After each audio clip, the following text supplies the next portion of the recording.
Good morning students.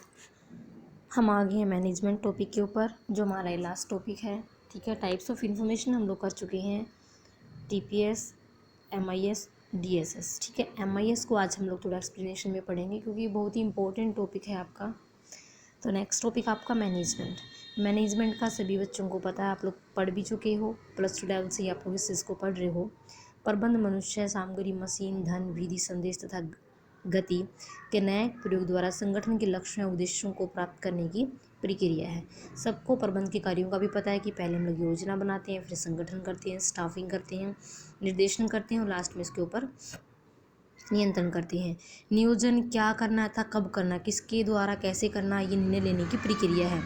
नियोजन पहले से मतलब जो भी हम लोग हमें क्या करना है उसके ऊपर प्लानिंग बनाना ही हमारा क्या कहलाता है, नियोजन कहलाता है। तो नियोजन में कार्य को चुनने की रणनीति हम लोग यहाँ पे बनाते हैं। सबसे पहले हम लोग फोरकास्टिंग करते हैं, मतलब पूर्वानुमान लगाते हैं, ऑब्जेक्टिव को सेट करते हैं, जो हमारी स्ट्रेटजी हैं, बिजनेस की क्या पॉलिसियाँ रणनीतियाँ हैं। ठीक है, हमारे प्रोग्राम्स क्या क्या हैं, बजट को कंट्रोल करना, प्रोसीजर को कंट्रोल करना, पॉलिसीज़ को डेवलप करना, ये सारे के सारे हमारे किसके अंदर आते हैं, प्लानिंग के अंदर आते हैं। तो इस प्रकार से हम लोग बजट के अंदर हमारा जो प्लानिंग करते हैं। ठीक है, तो इस प्रकार से नेक्स्ट है हमारा इन्फॉर्मेशन हम लोग पढ़ चुके हैं, सिस्टम भी हम लोग पढ़ चुके हैं। बच्चों ये सारे इसके टॉपिक के अंदर आते हैं, कहीं आप लोग छोड़ दो। ठीक है,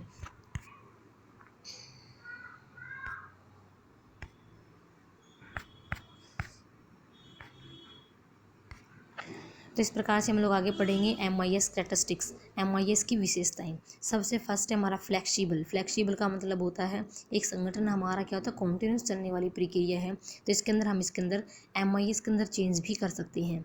सेकेंड है आपका विश्वसनीयता, रिलायबिलिटी, कि आजकल की जो मशीन है वो रिलायबल हैं, जो हमारे एमआईएस के स्टैंडर्ड्स हैं वो भी हमारे क्या हैं, रिलायबल हैं। थर्ड है हमारा सिंप्लिसिटी, कोई भी जो व्यक्ति है वो क्या करता है, कोई भी जटिल हमारी कोई भी सिस्टम बना सकता है, लेकिन जो हमारी एमआईएस है वो बहुत ही आसान है। नेक्स्ट है हमारा आर्थिक इकोनॉमी हमारा जो एमआईएस है वो लागत बचाने वाला होना चाहिए। एक प्रणाली की डिजाइन, विकास और ऑपरेशंस में बहुत सी लागत छिपी होती है। नेक्स्ट है हमारा हेल्पफुलनेस, हमारा जो एमआईएस और डिसीजन मेकिंग के लिए बहुत ही क्या होता है, हेल्पफुल होता है। सिक्स्थ है हमारा कॉन्सिस्टेंसी, मतलब जो डाटा है वो आपस में जुड़े हुए होने चाहिए। एक जैसी विधि, एक जैसी तकनीक हर लेवल के ऊपर हमें उनका यूज करना है। प्रबंधित आधार, मैनेजर ओरिएंटेड, जो हमारी सूचना प्रणाली हो, जो हमारी मैनेजमेंट है उससे संबंधित होनी चाहिए। मैनेजमेंट डायरेक्टेड, जो हमारी एक इंफॉर्मेशन प्रणाली है एमआईएस की हम लोग यहाँ पे बात कर रहे हैं, उसके लिए भी क्या होना चाहिए, जो प्रणाली के विकास की, जो हम लोग निर्णयों में जो भी हम लोग यहाँ पे निर्णय ले रहे हैं उसके विकास के लिए सारा का सारा जो उसका फोकस है वो हमारे प्रबंध के विकास के लिए होना चाहिए, ताकि वहाँ पे हम लोग अच्छा भूमिका निभा सकें। इंटीग्रेटेड होता है सभी कार्य और ऑपरेटिंग, जितने भी कंपोनेंट्स हैं सारे एक दूसरे से बंधे होने चाहिए, रिलेटेड होने चाहिए।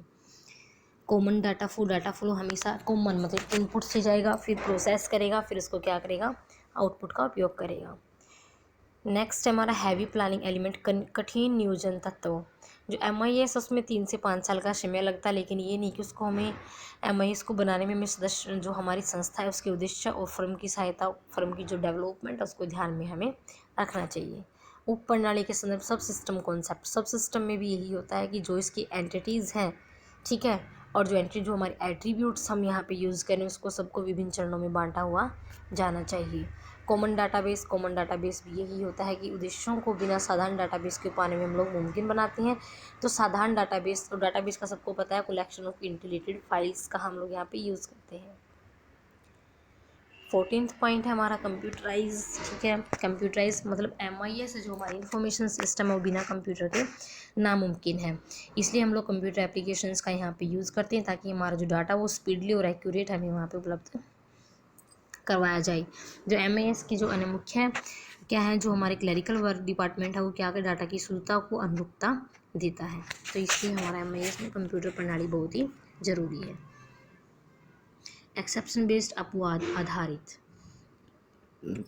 इसका मतलब क्या होता है कि जो हमारा MIS है वो किसी भी आधारित रिपोर्ट के ऊपर बनना चाहिए। असमान्य परिस्थिति मतलब अधिकतम न्यूनतम संभावित जो भी है उसको सीमा से वो भिन्न होनी चाहिए, ताकि जो निर्णय करता है वो क्या करे, उसके लिए अपवाद रिपोर्ट प्रस्तुत कर सके। रिलीवेंस, प्रत्येक प्रबंध को दी गई सूचना उसके उत्तरदायित्व अधिकार के अनुसार प्रशासनिक होनी चाहिए। संक्षेप, सूचना देखो होनी चाहिए, लेकिन सूचना कैसी होनी चाहिए, ज़्यादा संक्षिप्त में भी नहीं होनी चाहिए, ज़्यादा आपकी वाइड भी नहीं होनी चाहिए। ऐसा इतना भी संक्षिप्त ना बनाओ कि उसका कोई मैटर ही हम लोग छोड़ दें, जो मेन पॉइंट्स है वो हमारा छूट जाए, ऐसा भी नहीं होना चाहिए। मतलब सूचना कम से कम शब्दों में और अधिक सूचना देने वाली होनी चाहिए। हम लोग संक्षिप्त बनाने के लिए ग्राफ है, चार्ट, हमारा टेबल, चित्र, उनका यूज कर सकते हैं। सबसे लास्ट पॉइंट हमारा 18 एक्यूरेसी, जहाँ तक उसके सूचना हमारी क्या होनी चाहिए, शुद्ध होनी चाहिए। यदि सूचनाएं शुद्ध है तो हम लोग अच्छे निर्णय व्यवसाय के लिए नहीं ले सकते। नेक्स्ट पॉइंट आपका MIS लिमिटेशन, इसकी कुछ कमियां भी हैं, ठीक है। एक खराब उपप्रणाली, यदि आपने इंफॉर्मेशन सिस्टम का ठीक प्रयोग नहीं किया तो वो क्या कर देगी, वहाँ पे उसको खराब कर देगी। संवेदनशील होनी चाहिए, बजट बहुत मुश्किल होता है MIS का, जो आउटपुट हमेशा इनपुट की प्रोसेसिंग पर निर्भर करती है, ठीक है। प्रभावी प्रबंधन का विकल्प नहीं है, यह एग्जीक्यूटिव के हाथ में निर्णय लेने के लिए महत्वपूर्ण विकल्प है। बदलाव के अनुसार अपने आप को बदल नहीं सकता है, निर्णय हर तरह के निर्णय के लिए सूचना प्राप्त नहीं कर सकता है। हमारा MIS जो है मैनेजमेंट इंफॉर्मेशन सिस्टम है, ये केवल मात्रात्मक तथ्यों को लेता है, नैतिकता, व्यवहार आदि इसके अंदर नहीं होते, मतलब क्वालिटी वाइज नहीं होते, सिर्फ क्वांटिटी वाइज ये ले सकता है। ये गैर कार्यक्रम निर्णय के लिए कम उपयोगी है। उच्च प्रबंध के निर्णय संगठन के अंत में बदलाव के कारण इसके प्रभाव में कमी आती है। तो बच्चों ये टॉपिक हमारा यहाँ पे ख़त्म हो गया। देखो इसके इतने सारे क्वेश्चंस हैं, आप इन क्वेश्चन को करके देखोगे, यदि किसी को किसी क्वेश्चंस में प्रॉब्लम है तो आप मेरे से पूछ सकते हो। Thank you students.